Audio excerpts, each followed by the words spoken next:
gitu Betul, loh. betul. Itu memang ada oknum ya, itu kan banyak ulama oknum yang tidak Ya beres kalau ya. nggak Terus banyak nggak mungkin ada masalah sertifikasi para ulama. masalah itu tadi ya, masalah ajaran yang itu sebenarnya ajaran yang utama itu sebenarnya semuanya itu mengajarkan kebaikan. Cuman tafsirannya orang itu yang berbeda-beda. Jadi itulah makanya ada aliran-aliran yang bermacam-macam itulah dari Nani, saya mau bicara sedikit.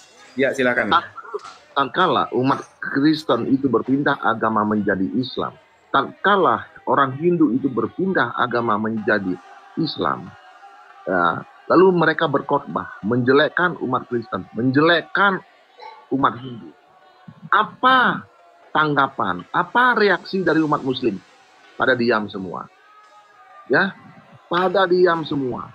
Kalian mayoritas loh di Indonesia, tapi kalian diam. Kalian menyaksikan itu seolah-olah bangga. Bagi saya umat Hindu, mengajak umat lain masuk Hindu itu neraka jahanam. Tapi bagi kalian umat Muslim, mengajak orang lain masuk Muslim, bagi kalian mungkin surga kalian dapatkan. Ya, kemana kalian? Orang Hindu yang minoritas, kalian mestinya bela, kalian mestinya lindungi, tapi kalian biarkan dicerca sedemikian rupa oleh Gusti siapa yang namanya itu, yang perempuan itu. Kalian diam. Kemana kalian? Ya, karena begini, Pak Siar Bali, karena begini ya, justru di dalam ajaran agama Islam itu memang begitu. Itu masalahnya. Masalahnya kenapa umat Muslim pada diam? Karena memang di dalam ajaran agama Islam itu diajarkan yang sedemikian itu. Jangan, bahkan untuk mencintai orang kafir itu nggak boleh. Memberi salam saja nggak boleh, gitu loh. Jangan salah, boleh. Di Islam sendiri malah justru ada ya, orang istilahnya orang laki-laki tidak mengawini mereka perempuan Nasrani maupun Yahudi itu bisa. Iya, kalau mengawini itu pun hanya laki-laki ya, laki-laki mengawini ahli kitab itu boleh. Tapi begini Mas Panani, pernah dengar nggak MUI mengeluarkan fatwa haram salam lintas agama? Pernah, memang itu salah satu ajaran kita memang begitu, tidak boleh. Nah, itulah makanya saya bilang, salam, mengucapkan salam secara lengkap, assalamualaikum itu nggak boleh memang. Kalau cuman assalamualaikum nggak masalah. Coba sekarang nih, pemimpin ya, baik itu pemimpin di DPR, pemimpin di bidang-bidang apapun, kecamatan lah, Kapolres lah apa. Lihat mereka ketika mereka mengucapkan salam. Pertama, assalamualaikum, shalom, salam sejahtera, om swastiastu.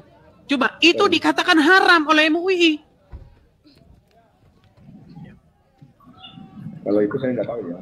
Wah, ini kan kita harus bermunafik lagi kalau kayak begini caranya. Ya, kalau itu saya memang nggak tahu ya, nggak mau masuk ke situ.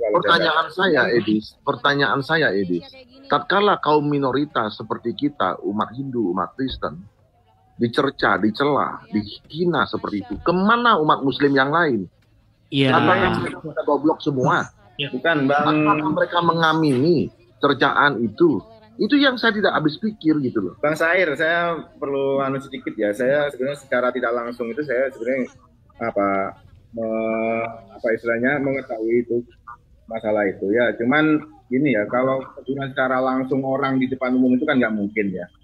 Ya mereka yang melakukan perbuatan salah itu ya pasti ada yang menegur. Paling tidaknya kalian melapor lah. Makanya salah satunya ada sertifikasi Ustadz itu supaya tidak. Ya kalian paling tidaknya melaporlah ke MUI bahwa ada murtadin atau apalah namanya bagi kalian. Itu malah didukung, Syiar Bali. Malah didukung. Itu ada sebenarnya. Bahkan begini, bahkan yang mengundang, ini Fanani ya ini, bahkan yang mengundang seorang penceramah asal India yang namanya Zakir Naik yang membahas-bahas kitab agama orang lain itu adalah kelompok Islam. MUI terlibat di sana. Ketua Dewan Masjid Pak Jusuf Kalla itu menyambutnya di Istana Wakil Presiden. Kemudian Kepolisian Negara Republik Indonesia itu memberikan pengawalan. Kemudian pihak pemerintah di Bekasi menyediakan stadion Patriot di Bekasi itu untuk supaya ulama itu membahas agama orang lain. Edis, saya mau bertanya sama Adinda. Yusuf itu apa artinya, Edis? Gimana? Yusuf apa artinya? Yusuf dalam agama Islam. Dalam agama ya Islam dengan agama Kristen apa artinya Yusuf? Waduh, saya lupa itu. Lupa saya dalam ya. Babel. Namanya baik, artinya baik. Iya, artinya baik ya. Kala itu dalam agama Hindu apa artinya? Nggak tahu tuh. Ya, kalau kala itu malapetaka. Ya, pembuat malapetaka. Jadi apapun yang dikatakan oleh malapetaka itu akan baik-baik aja. Saya nggak apa-apa, saya dipenjara karena omongan ini nggak apa-apa. Ikhlas. Itulah arti nama. Yusuf Kala. Ngapain dia mengundang orang seperti itu akan memecah belah masyarakat beragama di Indonesia? Ngapain? Ngapain dia begitu? Kalau dia mengundang Zakir Naik ke Indonesia, mestinya membahas Al-Quran dong. Ya, kalau membahas agama Islam, saya dukung. Suka-suka kalian mau sampai jungkir balik, kalian bahas agama Islam, suka-suka kalian. Sebentar aku motong ya. Itu sebenarnya kan pembahasan berdakwah tentang apa pembahasan bahasa agama Islam ya. Cuman kan di situ ada diskusi lintas enggak, agama. Tidak. Begini Pak Mas Manani. Mungkin Anda tidak menyimak ya. Itu kejadian tahun 2017. Saya nonton live-nya itu karena itu disiarkan di YouTube di mana-mana ya. Pada waktu itu bagaimana Zakir Naik itu membuat narasi-narasi tentang agama Kristen berdasarkan Bible. Dia katakan Yesus itu seorang Muslim, ya kan? Yesus begini begitu, menurut Bible sendiri Yesus. Dia bahas agama Kristen. Kemudian umat di stadion itu berteriak Allahu Akbar. Jadi kalau boleh saya jawab pertanyaan Mas tadi ya. Tentang kenapa tidak ada tanggapan dari kaum muslim kalau ada ustadz-ustadz yang menceramah itu kepada radikal, orang-orang yang mengandung isi-isi radikal. Perlu dimengerti bahwasanya khutbah Jumat ya, khutbah di masjid-masjid umumnya itu isinya adalah mencaci agama lain. Nah, salah. Sudah itu sudah nggak jelas nih Pak Cakra ini. Sebentar dulu. Saya nggak sepakat ini Pak Cakra ini saya curiga ini. Sebentar dulu, ini saya terangkan. Nggak ada, itu jelas nggak ada. Di mana saya berulang kali itu nggak ada. Mencaci maki itu nggak ada. Intinya di masjid itu khutbah itu adalah mengajak kebaikan. Coba saya utarakan saja ayat Qur'annya gimana Mas Panani.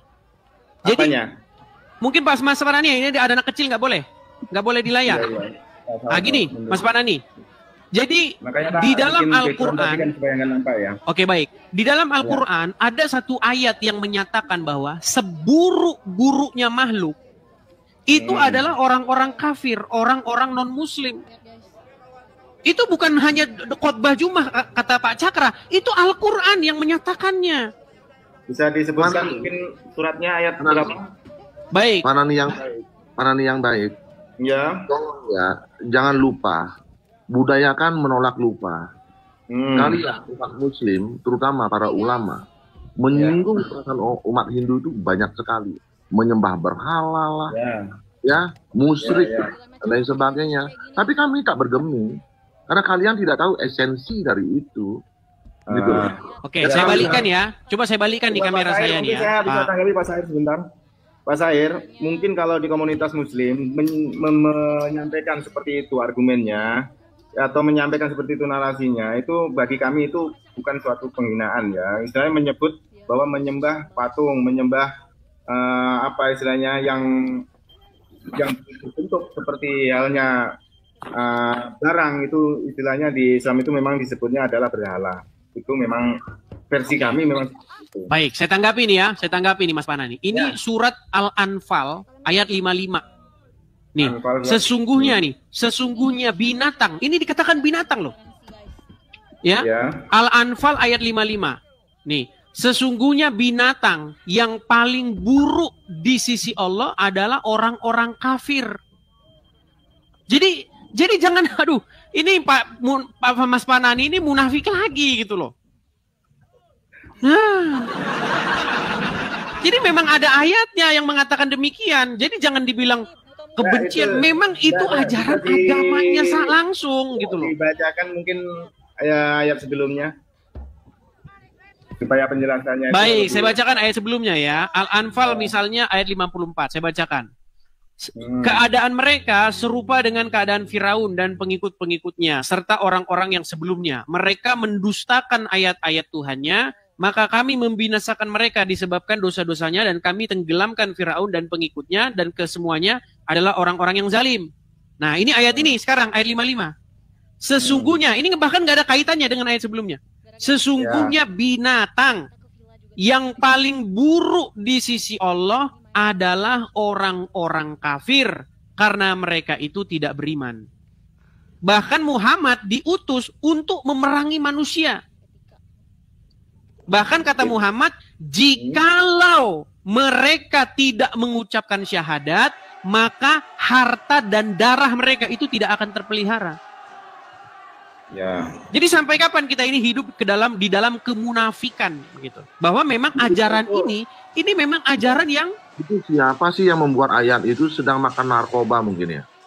Bukan masalah itu ya Pak, itu mungkin, ya bukan mungkin ya, itu perlu dilihat tafsirnya dulu ya. Soalnya asbabun nuzulnya ayat itu udah dari apa gitu kita harus lihat dulu ya. Karena sebenarnya di Islam itu sejarahnya nggak pernah memerangi orang kafir, kecuali mereka awalnya diperangi atau dimusuhi dulu. Begini kalau boleh saya tanggapi Pak Fanani persoalannya. Antara pemikiran yang idealis dengan yang kita lihat di lapangan itu adalah dua dimensi yang tidak nyambung. Artinya bahwasanya memang kita semua menginginkan Islam itu rahmatan lil alamin. Permasalahannya sekarang di lapangan dan di dalam praktek yang ada dan juga yang terkait dengan ajaran-ajaran dalam koridor syariat Islam, bukan demikian. Nah, kalau Bapak pernah tinggal dalam komunitas orang yang ortodok, orang Islam yang ortodok, khutbah-khutbah yang mengandung kebencian itu hampir tiap khutbah, bukan hal yang aneh sekali. Jadi ayat yang misalkan ayat 55 dari surah Al-Anfal itu memang sudah bagian daripada bagian khutbah. Malah penutup khutbah, mudah-mudahan Tuhan akan menghancurkan bulan. Nah, ini yang jadi masalah yang didengar oleh masyarakat, sehingga masyarakat Islam yang tenggelam dalam syariat Islam, dalam ajaran Islam yang ortodok, mereka tidak bisa keluar daripada dogma-dogma yang demikian. Kalaupun ada di antara mereka yang bisa keluar, itu hanya sedikit sekali. Itu pun Mana nih, kalaupun misalnya ada ayat begitu, mestinya kalian pelihara kami dong, orang-orang Hindu, supaya kami tetap ada bagi kalian adalah orang-orang kafir. Kalau kami tidak ada, lalu kalian siapa yang kalian kafirkan? Yo. Tapi gini, Pak Cakra dan Syekh Erbali, gini, sedikit Mas Panani, sedikit. Bentar, kita sebentar satu saja. Masalah yang dipelihara itu tadi, kita kan memelihara kerukunan gitu. Itu apakah bukan termasuk dari bagian memelihara kerukunan itu? Kalau kita sebagai mayoritas tidak semena-mena. Saya kasih contoh nih. Sedikit saya kasih contoh teman-teman. Gini, saya kasih contoh. Sama di daerah lain yang mayoritas non-Muslim, apa yang terjadi? Seperti di Ambon, seperti di mana? Di Sulawesi, itu apa yang terjadi coba? Nah, ini makanya ini yang Mas Panani ini belum tahu. Gini ya, Mas Panani ya. Selama kita bernegara ini, coba ketika ada hari raya peribadatan Natal misalnya atau Tahun Baru. Kalau yang Hindu Nyepi saya belum pernah dengar ada peristiwa anu. Tapi kalau Natal dan Tahun Baru, Brimob, Gegana, Densus 88 itu banyak di situ. Kenapa? Kenapa itu terjadi? Karena akan ada pihak-pihak yang akan melakukan pembantaian di situ. Dihindari hal itu terjadi karena itu sudah terjadi terus-menerus berulang-ulang. Bom meledak di gereja, bom meledak terus-menerus. Kemarin yang terbaru gereja Katolik. Dulu yang di Surabaya, satu keluarga, ibu, anak, bapaknya. Bayangin, apa mau kita biarin yang kayak begini terus? Masalahnya, ini Mas Panani, saya kasih contoh. Tadi Anda minta ayatnya kan? Nih. Ini adalah ajaran agama Islam itu sendiri. Nah, makanya saya sudah pernah bilang, hadis-hadis yang berbahaya begini hendaknya dihapuskan dari negara kita. Karena ini akan terus-menerus memakan korban. Perhatikan nih, ini hadisnya di dalam Sunan Tirmizi nomor sekian ini. Nih, ini Arabnya, ini terjemahannya, perhatikan. Telah menceritakan kepada kami dan seterusnya ya. Saya baca intinya. Rasulullah bersabda, saya diperintahkan untuk memerangi manusia hingga mereka mengucapkan tidak ada Tuhan yang berhak. Apabila mereka mengucapkannya, maka mereka telah menghalangiku untuk menumpahkan darah dan merampas harta mereka. Jadi gimana kita mau salahkan, memang ajarannya udah begitu, gimana? Maaf, aku tidak bisa menanggapi itu karena saya tidak tahu asbabul wurudnya atau asal usulnya hadis ya. Saya nggak mau masuk ke situ, nanti saya salah. Jadi secara anu aja dah. Maksudnya secara apa? Secara global aja sekarang untuk Indonesia yang saya dengar, ya yang saya dengar selama ini ya, tidak ada kericuan yang terlalu besar ya. Izin Panani yang ganteng, izin. Kalau memang kalian umat Islam, jalankan. Karena itu perintah Nabi Muhammad, jalankan itu. Kami tidak apa-apa rela dibasmi oleh kalian. Maksudnya yang mana yang jalankan? Kami ingin melihat kalian itu tersenyum dengan ikhlas nggak? Yang di mana Pak yang dijalankan ayat itu tadi? Kenapa iya, kalian memerangi umat manusia sampai mereka mengucapkan syahadat itu. Kalau kalian tidak bisa kita terapkan di setiap waktu atau di setiap tempat. Nah, makanya saya bilang tadi Mas Panani, makanya kalian harus hidup di bawah kemunafikan karena memang akal dan hati nurani akan bertentangan. Bukan masalah kemunafikan, memang ada kondisi-kondisi darurat tertentu orang Islam itu bisa menghalalkan sesuatu yang haram. Contohnya, makan daging babi itu bisa halal kalau dalam kondisi tertentu. Itu makanya dalam hal tertentu itu bisa jadi halal, bisa jadi haram. Gitu loh. Jadi jangan disamaratakan, jangan di generalisir masalah khutbah tadi Pak Cakra ya. Pak Cakra, mohon maaf Bapak Cakra di mana ini tinggalnya kok dengarnya tadi apa khutbahnya dengan apa Islam ortodoks terus ya. Begini, kalau yang saya dengar di daerah Nusantara ini mau di daerah-daerah Indonesia ini kayaknya saya nggak pernah dengar khutbah yang bersifat begini Pak Panani, kalau boleh saya kasih saran. Datang ke Aceh, coba tinggal di sana barang 5 tahun, 7 tahun. Oh iya, saya memang belum pernah ke Aceh. Ya, Oke, kalau Anda tidak pernah mengalami kondisi di lapangan dan tidak pernah mungkin mengkaji seperti hadis yang telah barusan dibaca oleh Mas Edis, dan itu bukan satu hadis, itu ada juga suara yang sama, itu terjemahan Al-Quran, ada beberapa sejumlah ayat yang berbunyi demikian. Nah, jadi belakangan barusan itu kan saya terangkan bahwasanya ada sejumlah ayat Al-Quran memang sangat bermasalah, apalagi kalau kita lihat dari bunyi-bunyi hadis termasuk Sahih Bukhari, Sahih Muslim. Nah, ini yang mengacu umat Islam kepada kekerasan dalam beragama, kepada tindakan-tindakan yang tidak manusiawi. Saya pribadi menginginkan orang Islam itu bisa mewujudkan rahmatan lil alamin seperti yang Mas kepingin. Tetapi kenyataannya, persoalannya sekarang, ajaran yang ada di dalam agama Islam itu sendiri bukan demikian, malah mengacu umat kepada kezaliman, kepada pembodohan dan yang demikian itu. Nah, itu persoalannya.